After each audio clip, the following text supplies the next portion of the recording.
कल कहाँ तक 40 क्वेश्चन हो गया था ना। चल, उसमें थोड़ा चेंज किया है क्वेश्चन, जो रिपीट क्वेश्चन था इसलिए असाइनमेंट को फर्दर रिवाइज कर दिया है। 3-4 क्वेश्चन रिपीट था उसमें, मतलब उसी टाइप का क्वेश्चन था। चलिए 41 क्या, what displacement must be added to the displacement 25 I cap minus 6 j cap, वो मीटर में, to give a displacement of 7 metre pointing in the x direction। इसका मतलब यहाँ पर आपको जो रिजल्टेंट चाहिए वो 7 I कैप होना चाहिए। तो आप इसमें से कोई भी एक ऑप्शन कोई भी पिक कर लो और उसमें ऐड करके, क्या कहता, 7 metre pointing in the x direction, मतलब रिजल्ट हमको 7 आई कैप चाहिए। तो 25 i cap minus 6 j cap में कितना ऐड करें? तो सिर्फ हमको आई कैप चाहिए 7। इसका मतलब यहां पर ये -18 होना चाहिए, तो 7 बचेगा, और ये 6 कैंसिल हो जाना चाहिए, तो 7 आई कैप। तो ऑप्शन कौन सा हो गया? सी ऑप्शन हो गया। बहुत इजी है। चलो नेक्स्ट क्वेश्चन। नेक्स्ट क्वेश्चन कहता है बॉडी मूव्स ड्यू ईस्ट। अब ईस्ट डायरेक्शन में, तो ऑलरेडी हम लोग डायरेक्शन में सीख चुके हैं। ये नॉर्थ हो गया, ये साउथ हो गया, ये ईस्ट हो गया, ये वेस्ट हो गया। अब कहता है ईस्ट, ऑब्वियसली ये डायरेक्शन हो गया, तो ये 20 किलोमीटर पर आवर है, और नॉर्थ डायरेक्शन में ये है विद 15 किलोमीटर पर आवर। दोनों म्यूचुअली परपेंडिकुलर, तो दो वेक्टर जब भी परपेंडिकुलर होते हैं तो resultant will be under root sum of the square of the vectors. तो 20 का स्क्वायर करोगे तो 400, 15 का स्क्वायर करोगे तो 225, इट बिकम्स रूट 625, तो 25 किलोमीटर पर आवर हो गया। दो वेक्टर म्यूचुअली परपेंडिकुलर, रिजल्ट ऐसे ही निकालेंगे। तो ऑप्शन डी हमारा आ गया। नेक्स्ट क्वेश्चन आ जाए। 2 forces 3 newton and 2 newton are at an angle theta. एक पी है वो 3 न्यूटन का है, क्यू है 2 न्यूटन का, एंगल थीटा है, रिजल्टेंट आर है। इसका मतलब R square is equal to हो गया 9 + 4 + 2 × 3 × 2 × cos थीटा। ठीक है। अब कहता the first force is now increased to 6 newton. Increased by रहता तो 2 में 6 ऐड कर देते, लेकिन कहता है इंक्रीज टू 6 न्यूटन।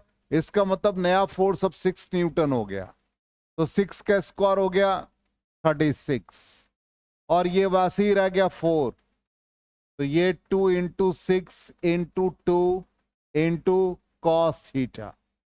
अब कहता है रिजल्टेंट कितना बन गया, 2r का होल स्क्वायर, तो ये 4r स्क्वायर हो गया। क्लियर?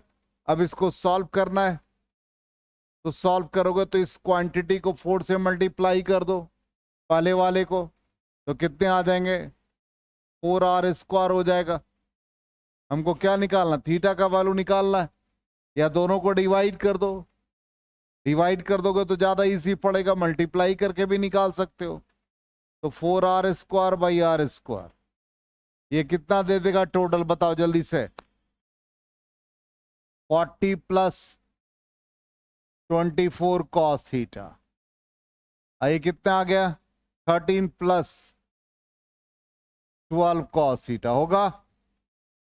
r स्क्वायर कैंसिल हो गया, तो ये हो गया 52, 48 cos थीटा, 40 + 24 cos थीटा।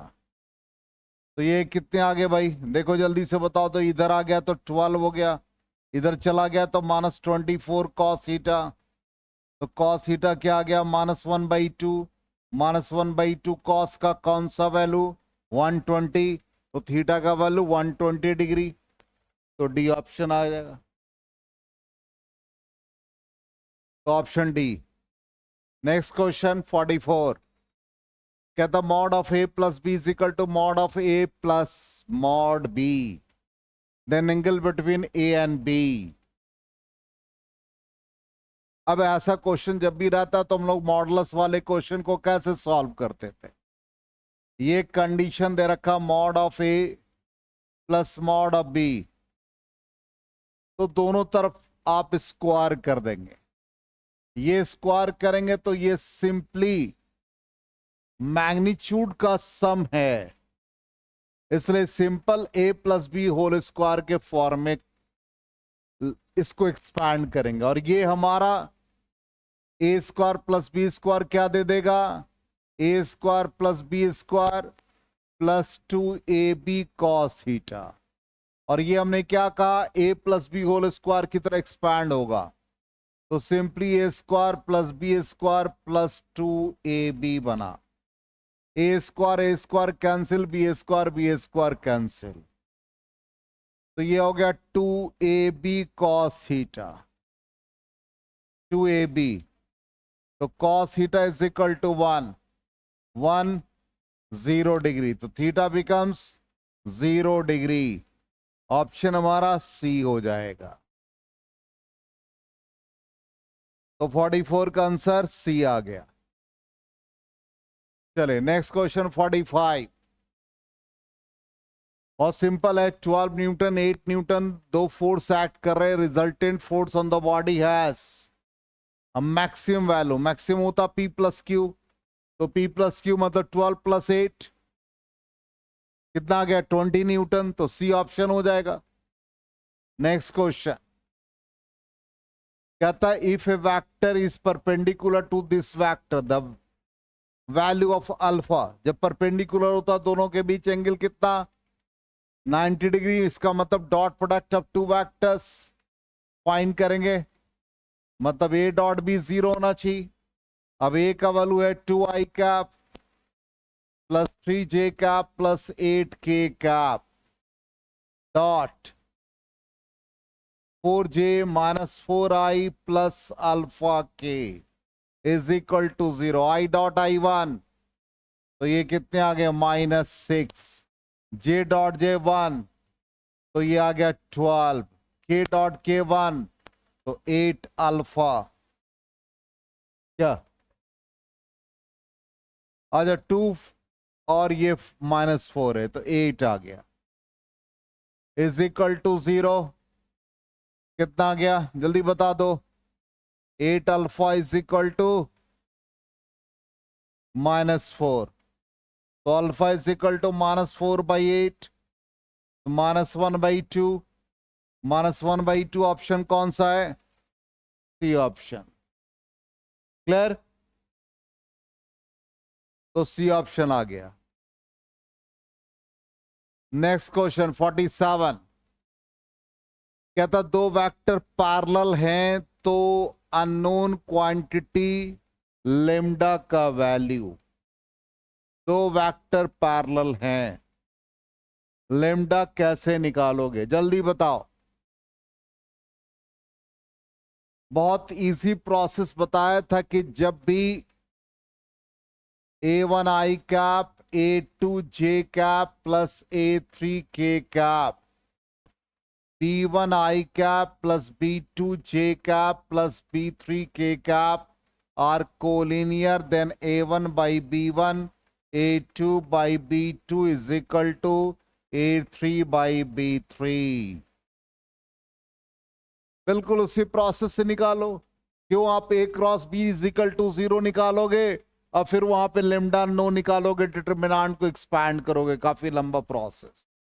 तो यहां पर इसको कंपेयर करो, सीधा क्या आ गया? 2 by -4 is equal to 3 by -6 -1 by minus lambda.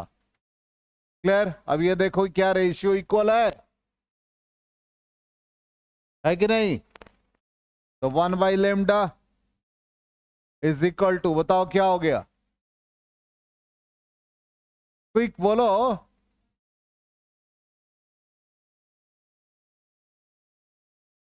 अरे माइनस तो सारा कैंसिल हो गया ना। अरे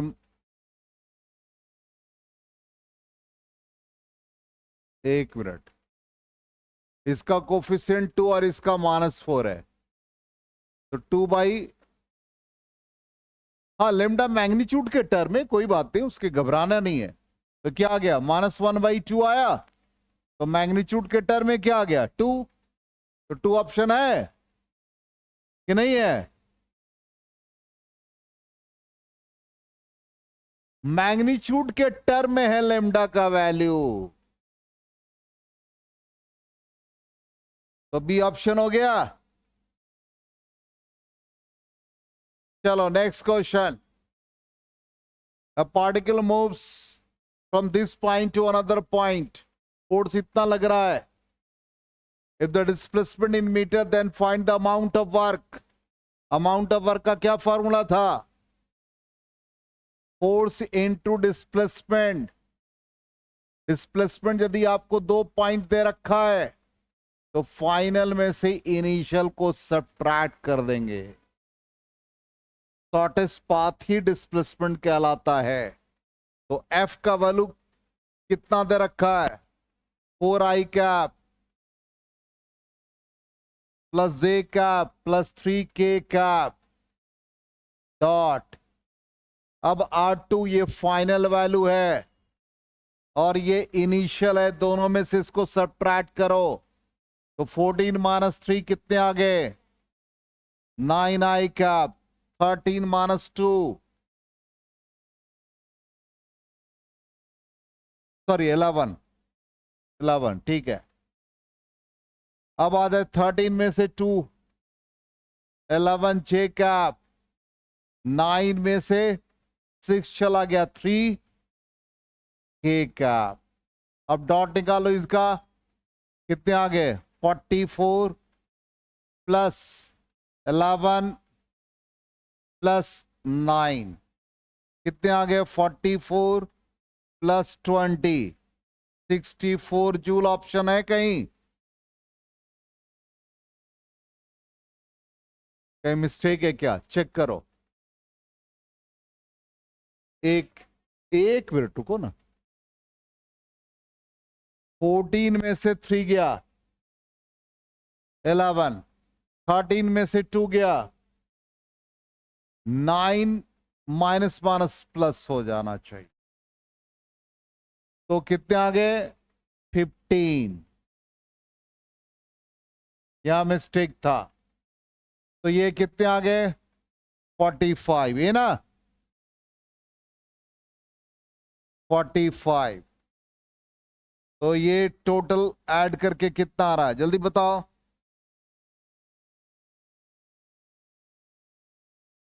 100 जूल, 100 जूल है ऑप्शन, तो ये ऑप्शन आ जाएगा,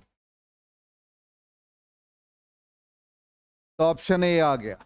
next question, angle between A and B theta, the value of triple product of A dot B cross A. क्या सिखा रखा था कि जब भी स्केलर ट्रिपल प्रोडक्ट होगा और रिपीटेड वेक्टर होंगे तो रिजल्ट विल बी 0। बनाने की जरूरत ही नहीं है, पढ़ा रखा ये, तो बी ऑप्शन हो गया। नेक्स्ट क्वेश्चन 50, कहता है ए cross b is equal to b cross a, then the angle between A and b. A cross B का रिजल्ट किधर आ रहा है, जल्दी बताओ। पढ़ा रखा था जब एक प्लेन का फॉर्मेशन होता है, ए और बी वेक्टर, एंगल हम लोग एंटी क्लॉकवाइज लेते हैं थीटा, तो एन कैप का डायरेक्शन ये, क्लियर। और यदि आपने बी वेक्टर ले लिया से और ए वेक्टर, एंगल आपने ले लिया क्लॉकवाइज डायरेक्शन, तो नॉर्मल इसके जस्ट अपोजिट जाएगा, तो ये नॉर्मल का डायरेक्शन हो गया। दोनों के बीच क्या आ गया, अगेन दोनों के बीच एंगल क्या आया, एंटी पैरेलल। एंटी पैरेलल का मतलब 180 डिग्री,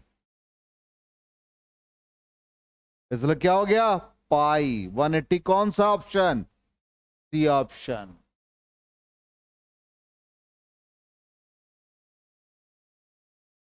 तो थीटा पूछा है, नॉट माइनस थीटा। अरे इनिशियल ए और बी के बीच कहीं ना वैल्यू है थीटा, तो बी क्रॉस ए क्या होगा? Minus A cross B. इसका मतलब ए क्रॉस बी के अलोंग बनता है ना एन कैप।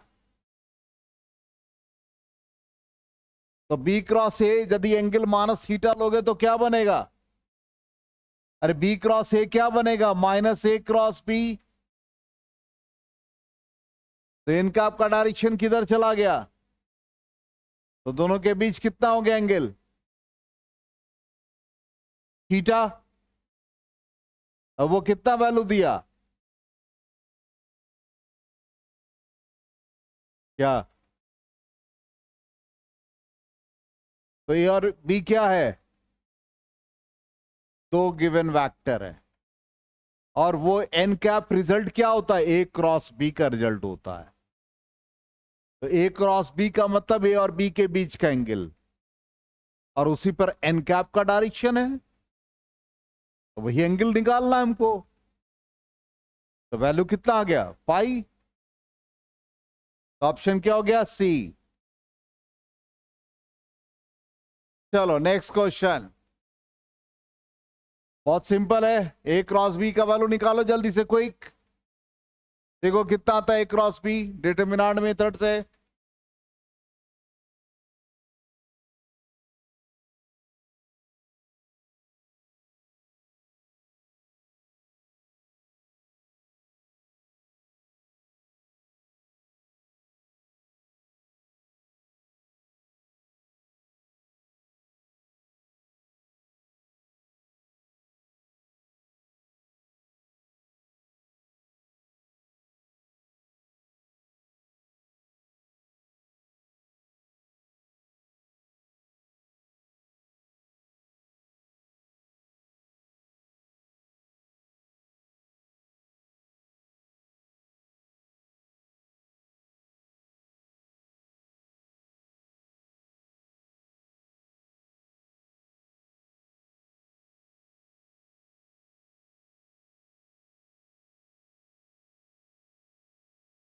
जल्दी बनाओ, क्या आया?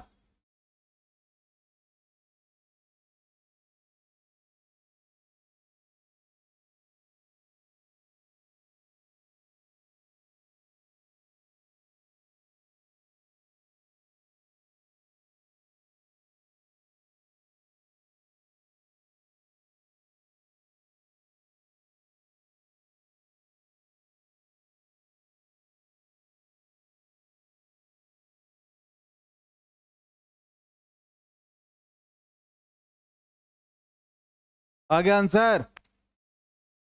अरे ए क्रॉस बी निकालने का तरीका ऑलरेडी बता रखा है। ए cross b is equal to, यहां पर डिटरमिनेंट मेथड से निकालते हैं तो ये आई जे के, तो ये आ गया 3, ये 1, ये 2, ये 2 माइनस 2 4, आई कैप हो गया, तो क्रॉस मल्टीप्लीकेशन 4 प्लस 2 4 हो गया, माइनस जे हो गया।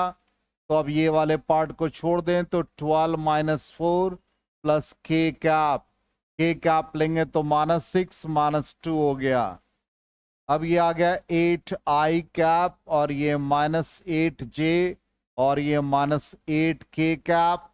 मैग्नीट्यूड निकालेंगे a cross b, under root 64 plus 64 plus 64, कितने आ गए?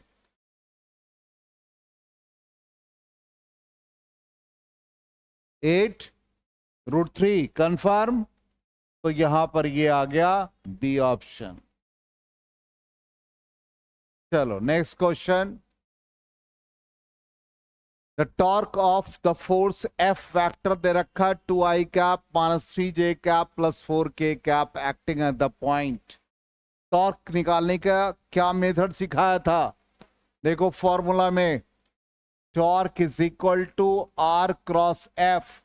ये कभी भी एफ क्रॉस आर नहीं लिखेंगे, क्योंकि a cross b is equal to minus B cross a. Determinant method apply कर लें, आई जे के। अब आर का वैल्यू देखो यहां पर क्या, 3 2 3, तो ये 323। अब f का वैल्यू देखो 2 माइनस 3 और ये 4। एक्सपैंड करो, कितने आगे? 8 प्लस 9 माइनस j कैप, कितने आ गए? 12 माइनस 6 प्लस k कैप, कितने? माइनस 9 माइनस 4, 17 i कैप, और ये minus 6 j cap minus 13 k cap. कौन सा ऑप्शन है? B option. चलो 52 भी हो गया। नेक्स्ट 53। ये बहुत ही अच्छा क्वेश्चन है, बहुत अच्छा क्वेश्चन। ये क्वेश्चन कहता है कि पार्टिकल मूव कर रहा है जिसका वेलोसिटी v दे रखा है और वो एक्स वाई प्लेन में है। Angular momentum with respect to origin, इसके रेस्पेक्ट में निकालना है। इसका मतलब इसका मोमेंटम जो है mv अलोंग एक्स एक्सिस है। अब इस पार्टिकल का पोजीशन, ये वाला डिस्टेंस हमको नहीं दे रखा है, हमको ये डिस्टेंस दे रखा with respect to origin v है। अब हम पहले एंगुलर मोमेंटम निकालते हैं तो वो वैल्यू होता r क्रॉस p। अब r क्रॉस p को हम लोग कैसे लिखते हैं? ये लिखते हैं i j k, इसको हम x y z लिख देंगे, पोजीशन वेक्टर को, और मोमेंटम को लिख देंगे px py pz। अब एक्सपैंड करेंगे i कैप, तो ये हो गया y pz minus z py minus j cap x pz minus z px plus k cap, ये हो जाएगा x py minus y px। अब किस प्लेन में लाई कर रहा पार्टिकल? एक्स वाई, मतलब x पोजीशन और y मोमेंटम, या y पोजीशन x मोमेंटम। वो किस में है? इस तीनों में से किस में है?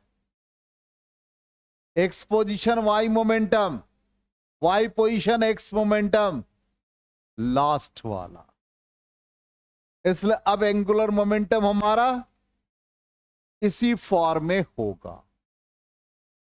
अब यहां पर हमको x की जगह पर क्या मिल रहा है?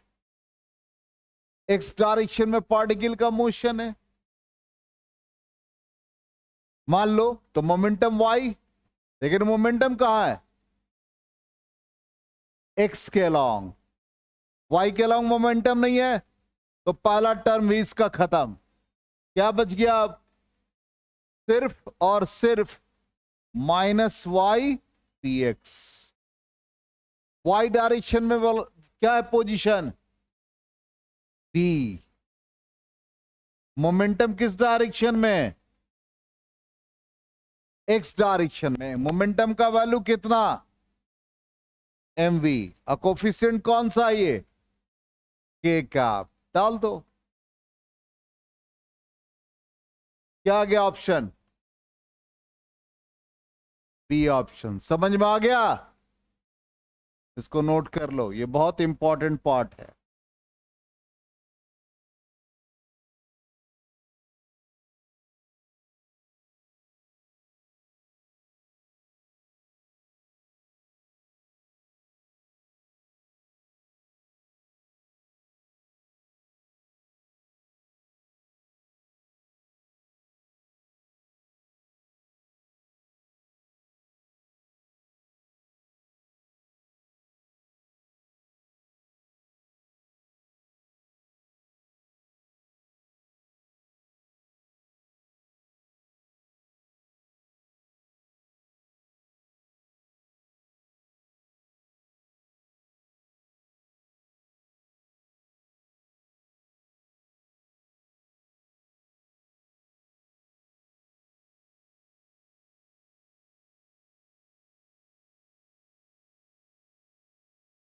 हो गया, इरेज करें। चले, तो ये ऑप्शन मिल गया बी 54। फोर्स दे रखा है, अब वैसा वेक्टर निकाले जो इस पर परपेंडिकुलर है। तो परपेंडिकुलर का मतलब डॉट प्रोडक्ट क्या होना चाहिए, 0। तो इसका इसका डॉट निकालोगे तो क्या ये 0 होगा, 16 माइनस 9 नहीं होगा। इसका डॉट निकालोगे तो क्या हो गया, 4 इंटू 6 24 नहीं होगा 0। इसका निकालोगे तो क्या आएगा, 0, क्योंकि आई डॉट के 0, जे डॉट के 0। इसके साथ निकालोगे तो आई डॉट वाई, आई 1 हो गया तो 12, और ये क्या आ जाएगा, प्लस हो जाएगा, तो 0 नहीं आ रहा है। इसलिए 54 का ऑप्शन बिना बनाए सी, बहुत इजी है। चले 55। अब कहता V1 और V2 का मैग्नीट्यूड V1 माइनस V2 के इक्वल। तो ये कितनी बार पढ़ा रखा, A plus B is equal to magnitude of A minus B. Angle क्या निकलता था, 90 डिग्री। इसलिए क्या हो गया, V1 और V2 perpendicular to each other. तो कौन सा हो गया ऑप्शन, सी ऑप्शन, बिना बनाए आंसर मिल गया। चले 56। अब कहता पार्टिकल मूव कर रहा है इतने वेलोसिटी से, कांस्टेंट फोर्स इतना लग रहा, पावर कितना होगा, पावर देखो फॉर्मूला पढ़ा रखा था, अमाउंट ऑफ वर्क अभी जस्ट पढ़ा, force into displacement, then power is equal to work by time period. तो F dot s by t, तो power is equal to F dot v. तो डॉट प्रोडक्ट निकाल लो, इसका डॉट निकालो, कितने आ गए, 120 माइनस 60 माइनस 15, कितना आ गया जल्दी बता दो,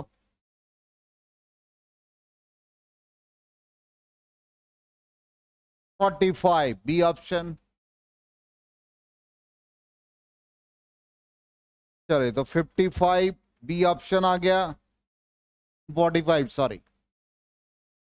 नेक्स्ट 57। अब कहता P dot Q is equal to P Q, the angle between P and Q।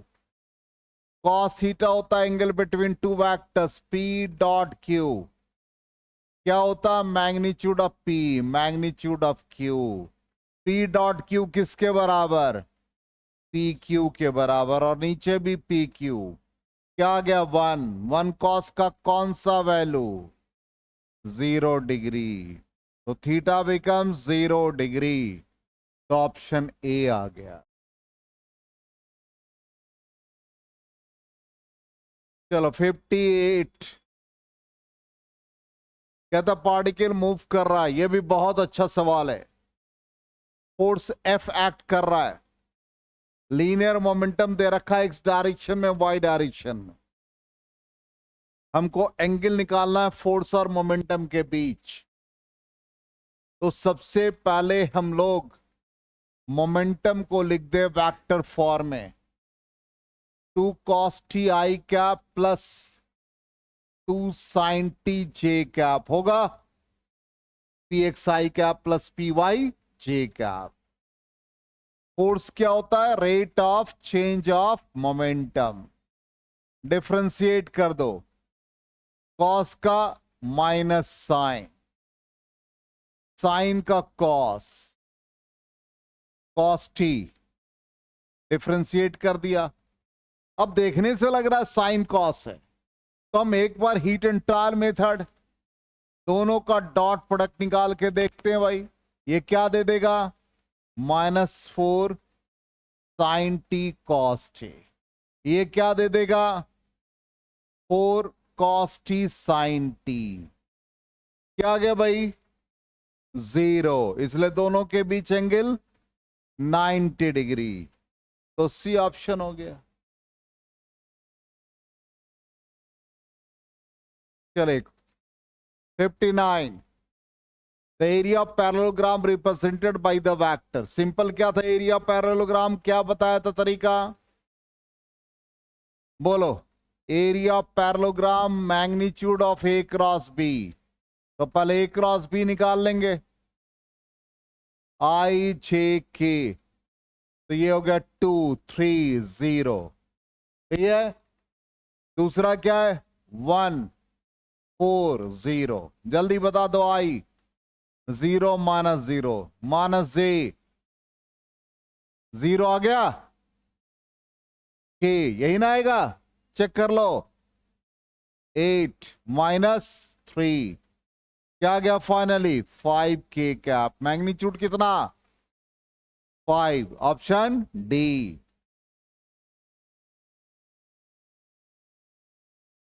60, अब कहता है 2 वैक्टर्स ए एंड बी, अब कहता है ए cross B 0, A cross B 0 का मतलब क्या हुआ, A cross B 0, angle 0 degree, 0 degree किस में आएगा, parallel to each other, A cross B, दो वेक्टर पैरेलल होंगे तो A B sine theta, sine 0 0 होता है, इसलिए ए क्रॉस बी 0, इसलिए ऑप्शन बी हो जाएगा।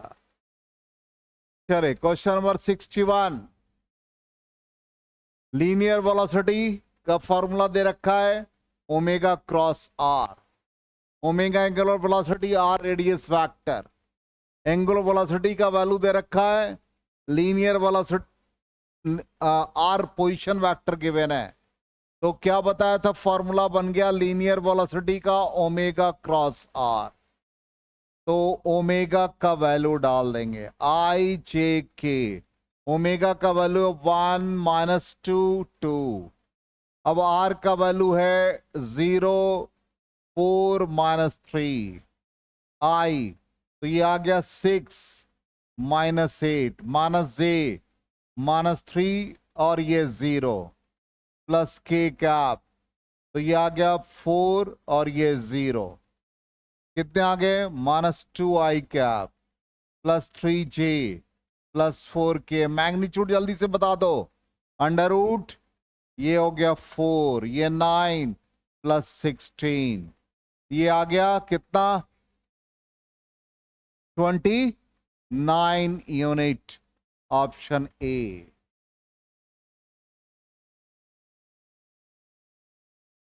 62, पोजीशन और मोमेंटम दे रखा, angular momentum, angular momentum is perpendicular, बताओ पोजीशन पार्टिकल का दे रखा है और मोमेंटम दे रखा है,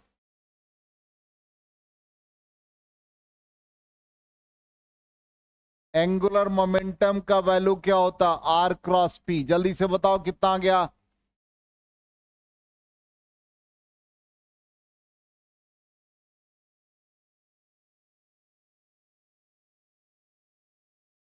वैल्यू निकालो ना, इतना टाइम लगाओगे तब तो हो गया, आई जे के, ये 1 2 माइनस 1, ये 3 4 माइनस 2, एक्सपैंड करो, ये माइनस 2 है, तो ये माइनस 4 प्लस 4 माइनस जे माइनस 2 प्लस 3 के कैप 4 माइनस 6, पहला 0, दूसरा वाला क्या आ गया, जल्दी बताओ, तुम लोग बस क्लास में बैठते और कुछ करते नहीं हो, माइनस जे और ये माइनस 2k, ठीक। अब कहता है चेक करो चारों ऑप्शन को, अपने आप हो जाएगा, एंगुलर मोमेंटम यदि एक्स एक्सिस के साथ परपेंडिकुलर है तो डॉट प्रोडक्ट क्या आएगा 0, तो डॉट प्रोडक्ट मतलब आई कैप का डॉट इसके साथ क्या 0 आ रहा है, वाई एक्सिस के साथ क्या इसका डॉट 0 आ रहा है, जेड का मतलब के कैप क्या dot product of given vector 0 आ रहा है, इससे 0 नहीं आएगा, इससे 0 नहीं आएगा, इससे 0 आएगा क्योंकि I dot 0 J 0 I dot के 0, इसलिए ऑप्शन ए आ जाएगा। आया समझ में? ऑप्शन ए है। चलिए, the value of A plus B and A का क्रॉस प्रोडक्ट है ए माइनस बी के साथ। तो सिंपल है, इसको इसके साथ क्रॉस प्रोडक्ट निकालो। A cross A minus A cross B plus B cross A minus B cross B. A cross A क्या देता है? 0। बी क्रॉस बी क्या देता है? 0। ये क्या हो गया? दोनों एंटी कॉम्बिनेटिव, इसका मतलब ये 2 times of B cross A, क्योंकि ये क्या दे देगा? माइनस ए क्रॉस बी क्या देगा? B cross A plus B cross A, twice of B cross A. Option D. Option D हो गया। 64 आई थिंक लास्ट क्वेश्चन है। ए क्रॉस बी कहता है 3a डॉट बी के बराबर। ए क्रॉस बी का वैल्यू बता दो। ए क्रॉस बी का वैल्यू बताओ क्या आएगा? Mod of A cross B, जल्दी बताओ। A B sine theta. अब ए क्रॉस बी का मॉड √3, ये क्या दे दिया? A B cos theta. A B cancel, sine by cos tan, tan theta √3, theta is equal to 60 degree. Mod of A cross B का value क्या आ गया? Under root A square plus B square plus 2ab cos 60 degree होगा। अब cos 60 degree का value कितना? 1/2। तो 2ab into 1/2, 2 cancel, तो A square plus B square plus A B का रूट, डी ऑप्शन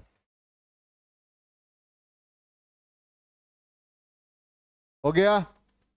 तो इस तरह से सारे असाइनमेंट कंप्लीट हो गए।